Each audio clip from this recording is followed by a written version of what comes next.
How do you memorize data? Numbers, dates, or foreign words?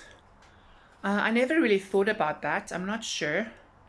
I kind of just, I guess I repeat them to myself, like mentally in my head. For example, if I were to take a taxi, I would memorize the license plates of the taxi and I would kind of repeat it to myself in my head until they arrive. Then I can discard it basically in my head. Yeah, so that's an example of memorization. I used to make these brainstorms when I was younger, like mind maps. Yeah, I like visual representation of information. That helps a lot. Yes. Also, if it's something interesting and thought-provoking, or if I get like an emotional reaction from it or a feeling which is comforting, that will make a strong impact. Yes, my second question, what do you memorize better, names or faces? I tend to memorize faces better in general when it comes to people. Yes. What kind of dreams do you have? My dreams are quite vivid. I have a lot of dreams. I do recall when I was growing up, I used to always have these nightmares where wild animals would attack me, and if I tried to fight back, I would be powerless to fight back. And then they would, like, for example, if it's like a cobra, it would like bite me once, and then I would feel, the sting. And then if I fought back, it would bite me again. And then I would die in my dream. And I would wake up with this very intense burning sensation in my chest. This fear, this intense, deep fear. It's like feeling goosebumps, but on a very deep, profound level. Yes. Other times, my dreams have been quite weird. I remember once I dreamed that my face was covered with foam, the kind of foam you get when you make a bubble bath.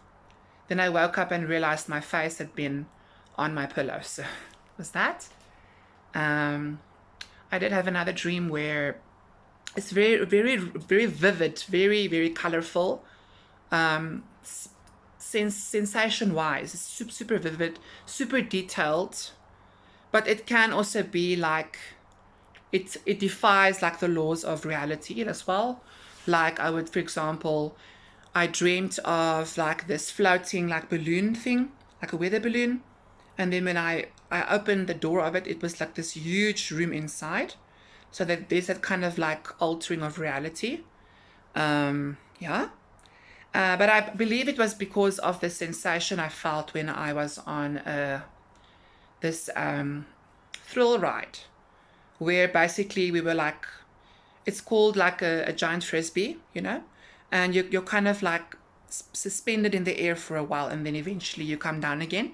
So it's that sinking feeling, but also the feeling of being in the air. I think that caused me to have the dream. So yeah, those are some of the kinds of dreams I have. Yes.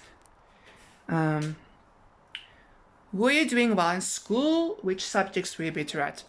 I think when I was like in the middle of school, like middle school level, my marks were quite good, I think, generally speaking. But I definitely think that subjects to do with the humanities, like visual arts,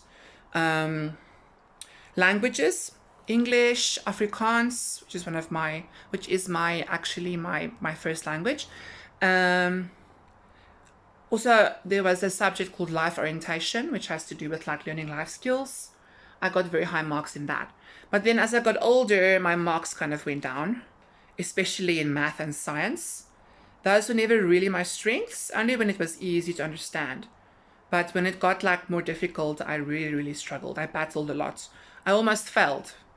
But then I took some extra lessons, and I worked harder, and that paid off with one of my subjects, accounting. But with mathematics, I still struggled. I barely scraped through, but hey, I made it. So that's all that counts, And then compare yourself to your close friend. How do you differ in character? So recently I made a new friend, and she is typed as an ENFJ in MBTI, although she doesn't really have much of an interest in typology per se.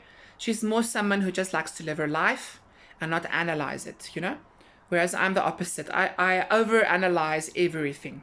I always analyze what is this person's type? Why do they act the way they do?